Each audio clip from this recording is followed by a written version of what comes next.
Sailor the Peppermint Peppers, the Sailor Man on a hot day in Puerto Rico. My God. He's up in the, maybe 100. I'm here. Yeah.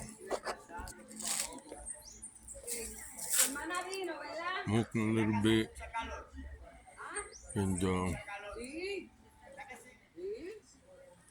And my new smoke. I took a shower, came out, and here I am. You see that house right there with the stilts? I keep wanting them people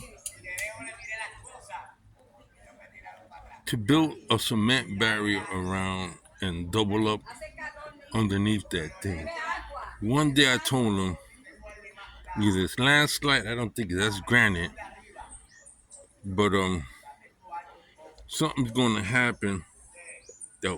The air is gonna get underneath there and lift it up. That's happened before here. They got the habits of building. Here you can see it. And look at it. Look at the structure there. It's got. I'm sure they got rails inside, steel rails inside. But that's not enough, man. 150 miles an hour. When are gonna lift that up? Maybe they're gonna land on us or they're gonna fly away. They don't tend to want to listen to advice. Look at it. So I'm right up here. Brothers got fixed that car. We got 2 cars running. I'm about to get me a Durango. I need a Durango. I need something strong, man. Look at that hill. My uncle built that house. And a breadfruit tree. Look how high that tree. We used to have a palm tree that was so high. There you go, banana trees. Yeah. They just grow everywhere. So Indian land. You see this? You see? They don't. Your bananas grow, you're supposed to cover it up. Totally. They don't listen to it. Rat. Mice gets in and urinates on one of them and you eat it, you're done. Get that bad boy. So we got it going all over the place, man. I love it up here. Yeah. There's a bag, there's a dog up there. Got some more bananas there.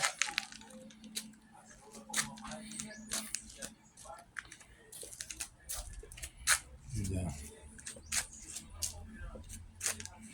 So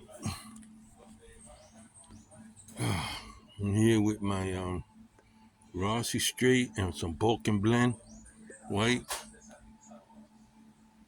horse or something like that. And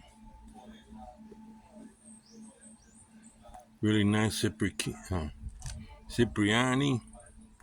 He's got Cipriani Latakia. It's got Oriental tobacco.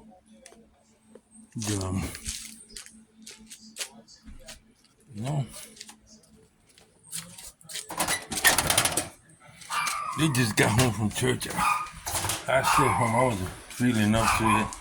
Didn't sleep all night. I'm going to my little man cave here.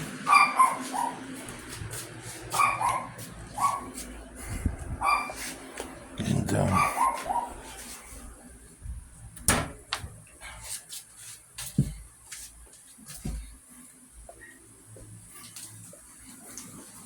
sit in front of my fan here and talk to you guys. I love it here.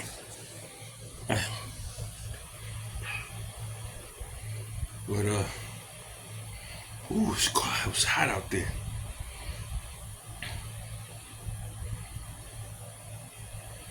Shout out to Tunnel. Tunnel had a video.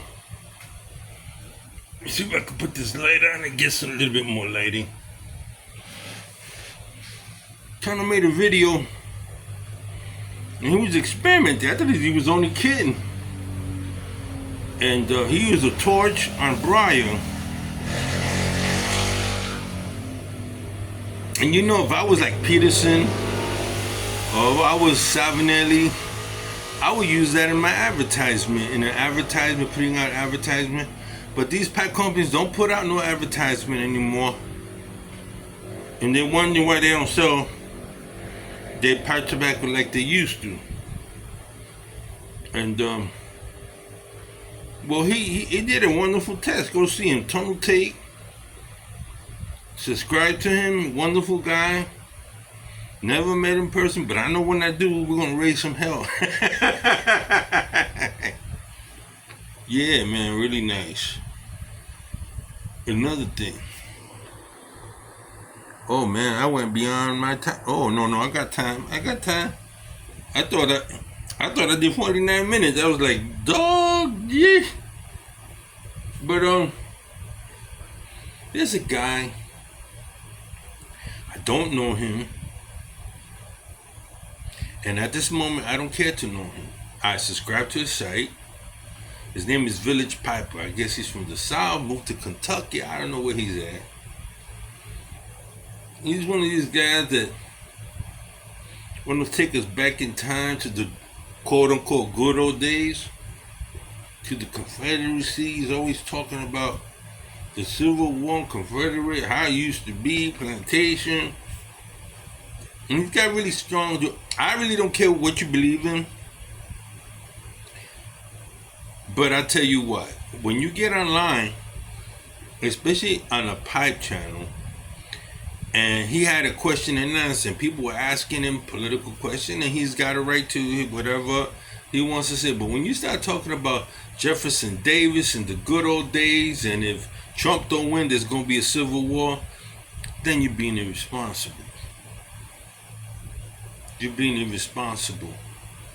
You know, some people are born with silver spoons, and, you know, their grandpappies or whatever have money, and so they got the opportunity, sitting on ivory tower, to spew what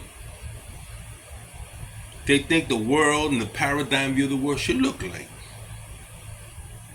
Well, I didn't come from a rich family, though we had land. I pay my dues in the United States. I'm as American as anybody from the South. And unless you put your behind, for your family, you say you're American and this is the American way of life, and you know you're all gung-ho for the Constitution and you're gung-ho for the Bill of Rights and everything that America stood for, but you didn't pay a price. You didn't go into the military. You never served nothing, but had the great opportunity to get in well educated. Then I think you're responsible for what you say and your rhetoric. And that's one of the problems is, like Trump, he was spoiled. Everything was given to him. He was isolated, really didn't know much about anything. He just was somebody that everything was given to him, and he had some smarts, you know, but he never paid the price. And to say something about a POW, say something about soldiers, say something about the CIA and the FBI, who are constantly doing things, and develop this whole hypothesis that our law enforcement agency is somehow conspiring against Americans. That's dangerous and shouldn't be said.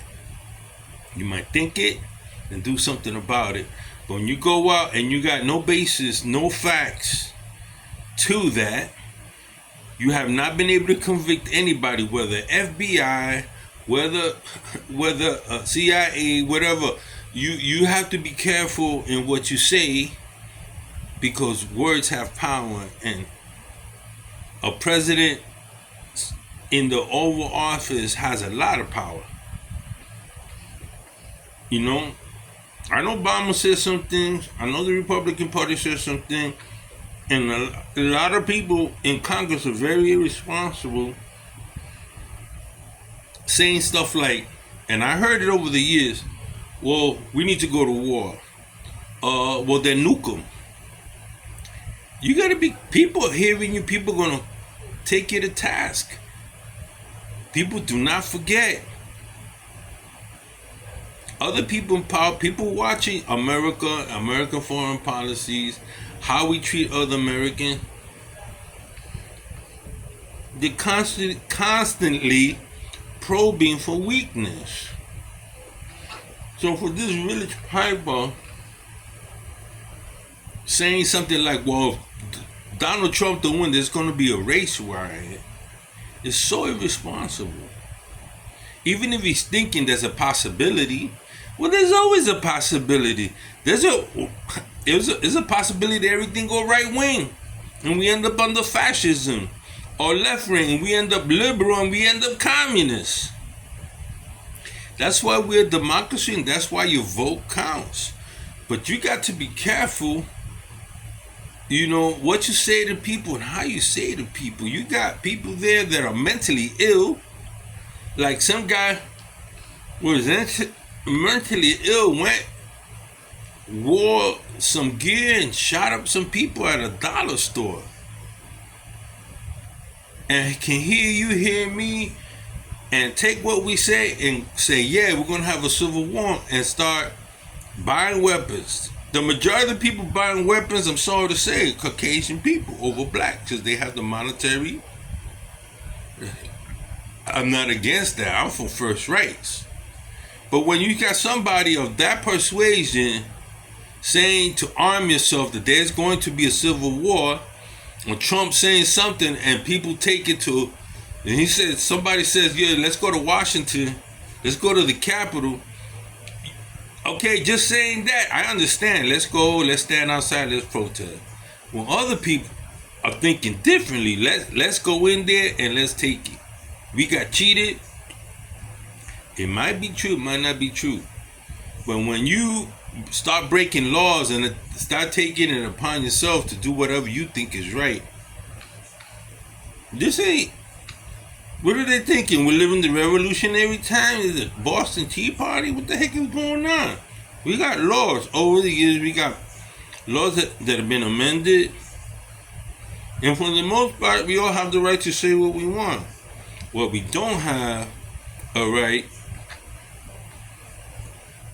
is to break the laws that are in place.